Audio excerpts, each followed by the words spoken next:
안녕하세요. 양서방TV의 양서방입니다. 오늘은 지난 시간에 이어서 GI 지수, 곧 혈당 지수에 대해서 혈당 지수란 무엇이고 이 혈당 지수는 어떻게 측정하여서 각 식품마다의 혈당 지수가 나왔는지를 알아보도록 하겠습니다. 먼저 혈당 지수 측정 방법은 각 식품의 중량을 모두 100g으로 정해놓고 이 100g 속에 들어있는 탄수화물을 분리하여서 섭취하였을 때 2시간 동안 15분에서 30분 간격으로 혈당을 측정하여 혈당이 상승하는 속도를 0에서 100의 값으로 산출합니다. 그래서 숫자가 낮으면 혈당 지수가 낮은 식품으로, 숫자가 높으면 혈당 지수가 높은 식품으로, 혈당 지수가 높은 식품은 혈당이 빠르게 상승하고 당뇨인에게 고혈당이 오는 것입니다. 뿐만 아니라 혈당 지수가 높은 식품을 섭취했을 경우에 당뇨가 없는 사람들도 인슐린이 과잉 분비되어 지방에 축적되고 살이 찌며 췌장에서 무리하게 일을 하게 되기 때문에 인슐린 저항성이 생기다가 나중에는 췌장에서 인슐린을 제대로 분비하지 못하는 당뇨병이 오는 것입니다. 예를 들어 흰쌀, 찹쌀, 현미 각각 100g을 두고 계산했을 때 칼로리나 탄수화물이 들어있는 양은 비슷합니다. 그러나 흰쌀의 혈당 지수는 84이고 찹쌀의 혈당 지수는 80, 현미의 혈당 지수는 56입니다. 이렇게 같은 양의 칼로리와 탄수화물이라도 포도당으로 바뀌어서 우리 혈액에 들어오는 시간은 현미가 가장 느린 것입니다. GI 지수, 곧 혈당 지수는 혈당을 올리는 속도입니다. 현미처럼 혈당 지수가 50인 식품은 자동차가 50km로 달린다고 생각하시고 흰쌀처럼 83이면 자동차가 83km로 달린다고 생각하시면 이해하시기 편할 겁니다. 그래서 혈당 지수로 식품을 분리할 때는 혈당 지수가 55 이하면 혈당 지수가 낮은 식품, 55부터 69까지는 혈당 지수가 보통인 식품, 70 이상은 혈당 지수가 높은 식품으로 분류하고 있습니다. 혈당 지수가 70 이상인 높은 혈당 지수 식품은 자동차로 말하면 속도 위반입니다. 당뇨인들은 되도록이면 속도 위반을 하지 않으시거나 이런 식품을 적게 먹는 것을 식단 조절을 하는데 최우선 과제로 삼아야 될 것입니다. 그럼 혈당 지수 측정을 해놓은 수많은 음식들이 있는데 그것을 제가 다 설명드릴 수가 없으니까 우리가 평소 자주 섭취하는 음식을 기준으로 해서 알기 쉽게 분류해 놓은 것을 설명해 드리겠습니다. 먼저 이 검사에서 사용한 식품의 양은 모두 다 100g이고 이 100g 안에 들어있는 탄수화물로 측정한 것임을 다시 한번 말씀드립니다. 그럼 먼저 육고기부터 보겠습니다. 육고기는 소고기, 돼지고기, 닭고기 할 것 없이 모두 다 45에서 50 미만 식품입니다. 혈당 지수가 적은 식품으로 분류되어 있습니다. 그리고 육고기 같은 경우는 이 실험을 할 때 이 정도 양이 100g이라고 했을 때 탄수화물이 들어있는 양은 이 정도밖에 안 됩니다. 아주 소량입니다. 이 소량을 가지고 쟀기 때문에 우리가 100g을 먹는다고 했을 때는 별 의미가 없습니다. 그래서 육고기를 드실 때는 별로 신경을 안 쓰셔도 됩니다. 다음은 생선입니다. 생선도 모두 혈당 지수가 40 미만입니다. 유일하게 붕장어만 45입니다. 그리고 조개나 이런 어패류 거의 다 45입니다. 다 혈당 지수가 적은 식품입니다. 이 생선이나 어패류 또한 100g의 양을 두고 봤을 때 탄수화물이 들어있는 양이 너무 소량이기 때문에 혈당을 올린다거나 그런 신경은 안 쓰시고 드셔도 될 겁니다. 다음은 과일입니다. 과일은 흔히 우리가 국내에서 먹을 수 있는 과일 위주로 선택을 해서 자료를 찾아보았습니다. 대부분의 과일이 혈당 지수가 40 미만이었습니다. 특이할 건 5가지 과일에서 좀 높은 수치를 나타냈는데, 파인애플이 65, 수박 60, 바나나 55, 포도 50, 망고 49, 이렇게 다른 과일보다는 조금 높이 나왔습니다. 그래도 거의 혈당 지수가 낮은 식품이라고 봐도 되겠습니다. 그런데 여기서 우리가 과일에 대한 혈당 지수를 생각하실 때는 꼭 염두에 두셔야 될 게 2가지가 있습니다. 이 혈당 지수는 양으로 측정한 게 아니라 그 식품에 들어있는 포도당의 혈당 상승률을 본 거기 때문에 많이 먹고 적게 먹고 하고는 상관이 없습니다. 자, 한 가지가 소고기가 혈당 지수가 40입니다. 과일도 40입니다. 과일 많이 먹으면 당이 많이 오른다고 합니다. 그 이유가 소고기는 100g을 먹어도 포도당이 탄수화물이 이만큼 들어있고, 과일을 먹으면, 과일 100g을 먹으면 탄수화물이 이렇게 많습니다.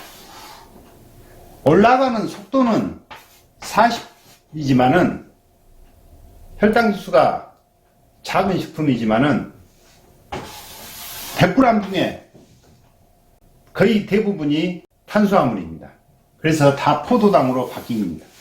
그래서 혈당이 많이 오른다는 것입니다. 속도, 오르는 속도가 느리다는 얘기지, 혈당 수치가 높아지는 것은 이 100g 속에 양이 많기 때문에 다른 음식의 100g보다 훨씬 많이 오릅니다. 또 한 가지로는 수박을 예를 들어보겠습니다. 여러분들은 수박이 당뇨에 좋다, 다니까 혈당이 많이 오른다, 이런 갑론을박을 하는 얘기를 들어보셨을 겁니다. 오늘 이 혈당 지수를 보면은 수박이 혈당 지수가 60입니다. 다른 과일들은 40 이하인데 60이라 굉장히 높게 나옵니다.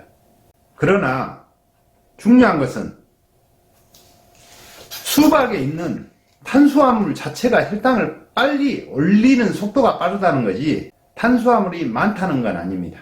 예를 들어서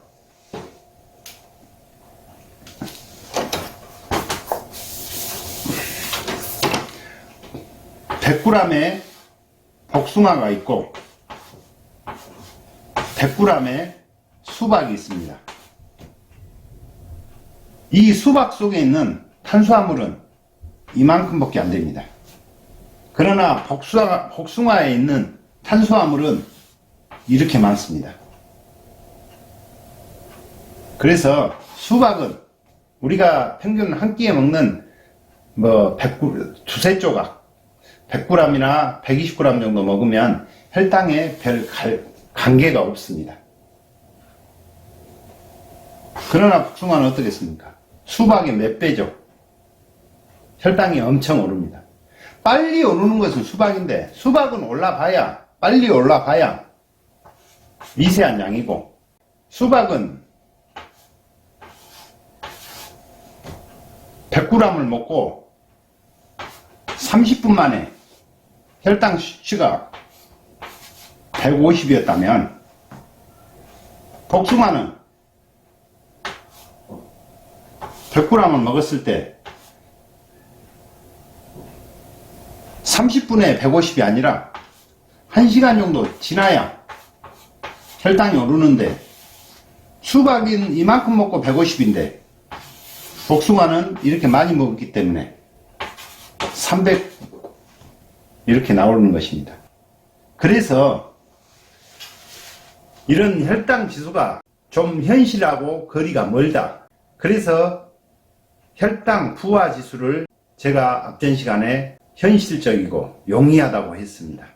그렇다고 해서 이걸 혈당 지수를 모르면 안 되고 왜 또 알아야 되는지도 앞전 시간에 말씀드렸습니다. 오늘 처음 방송 들으신 분은 앞전 방송 보시고 다음 방송 혈당 부하 지수도 보시기 바랍니다. 그리고 채소류와 버섯류는 모두 혈당 지수가 25에서 40 사이였습니다. 특별하게 우엉만 45였습니다. 그리고 채소나 이 버섯류는 탄수화물의 양이 적기 때문에 신경 안 쓰시고 드셔도 되겠습니다. 다음은 혈당 지수가 높은 순으로 한번 알아보겠습니다. 가장 높은 게 백설탕, 사탕, 캔디였습니다. 이건 최고 수치가 100인데 100을 넘어서 110이었습니다. 흑설탕은 99, 떡 종류는 거의 90 정도였습니다.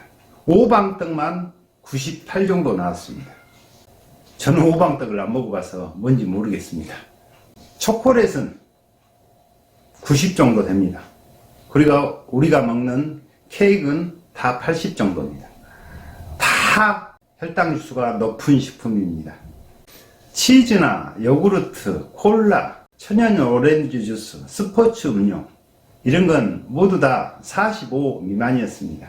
양이 많지 혈당이 오르는 속도는 그리 높지 않았습니다. 그런데 우리가 아까 수박과 복숭아를 설명했듯이 설탕은 왜 인체에 해롭다고 하냐면 수박은 100g에 탄수화물이 이만큼 들었습니다. 그리고 혈당 지수는 60이었어요.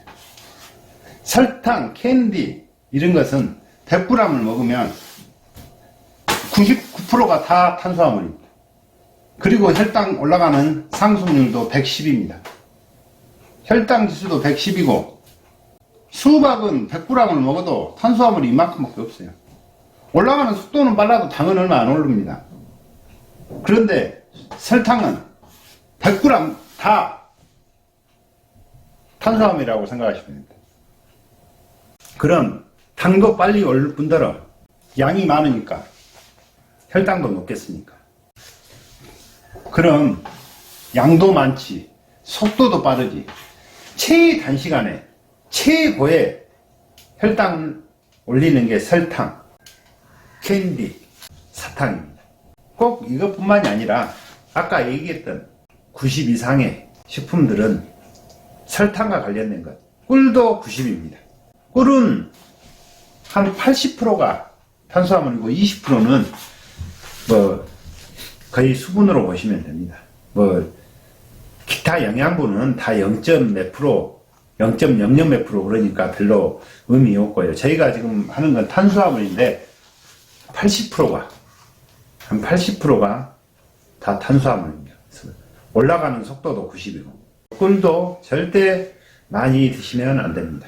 다음은 가장 중요한 곡물류입니다. 흰쌀이 84, 찹쌀 80, 현미 58, 기타 작곡들은 거의 50 정도입니다. 조수수라든가 밀가루는 60, 빵가루나 기타 부침가루는 밀가루보다 좀 높은 60에서 70 사이였습니다. 주식으로 먹는 곡물류는 혈당 지수가 높은 식품이라고 생각하시면 됩니다. 그리고 이제 뿌리식품인데 감자가 90, 참마가 75, 옥수수가 70, 밤 60, 고구마 55. 그래서 감자가 혈당을 빨리 올립니다. 그래서 감자가 고구마보다 당뇨 환자에게는 안 좋다는 말이 나오게 된 것입니다. 다음은 우리가 간편히 먹는 라면이나 국수 등을 한번 알아보겠습니다.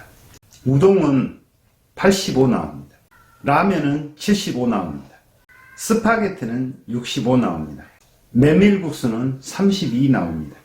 이 밖에 음식들은 오늘 제가 말씀드린 이 혈당 지수 식품에 비슷한 음식은 거의 비슷하다고 보시면 됩니다. 오늘은 우리가 이렇게 음식을 만드는 재료인 식품, 이 식품에 들어있는 탄수화물이 얼마나 혈당을 빨리 올리는가를 측정하는 혈당 지수에 대해서 알아봤습니다. 그런데 이거는 우리가 이 식품을 쌀이나 밀가루를 생걸로 먹지 않고 요리를 해서 먹기 때문에 참고로 알아두시고 다음 시간에 할 혈당 부하 지수를 잘 아셔야 됩니다. 혈당 부하 지수는 오늘 이 식품들이 음식으로 만들어졌을 때 내가 한 끼 먹는 밥 한 공기라든가 국 한 그릇이라든가 이때 혈당이 얼마나 오르는가를 음식별로 해놓은 것입니다. 그러나 많은 자료는 없습니다. 조미료 들어가고 요리하는 방식에 따라서 다 다르기 때문에 이걸 다 할 수가 없습니다. 그래서 어느 정도 기준만 있습니다. 그 기준을 알고 오늘 들으신 혈당 지수를 대비하시면 혈당 부하지수 샘플이 많이 없더라도 스스로 식단 관리를 하실 수 있을 것입니다. 그래서 혈당 지수를 제가 오늘 알려드린 것입니다. 그럼 다음 시간에는 오늘 배운 혈당 지수 식품들을 요리를 했을 때 어떤 요리, 어떤 음식이 혈당이 빨리 오르는지 혈당 부하 지수에 대해서 방송해 드리겠습니다. 오늘도 양서방TV가 좋은 정보였다면 구독과 좋아요 그리고 알람 설정까지 부탁드립니다. 감사합니다.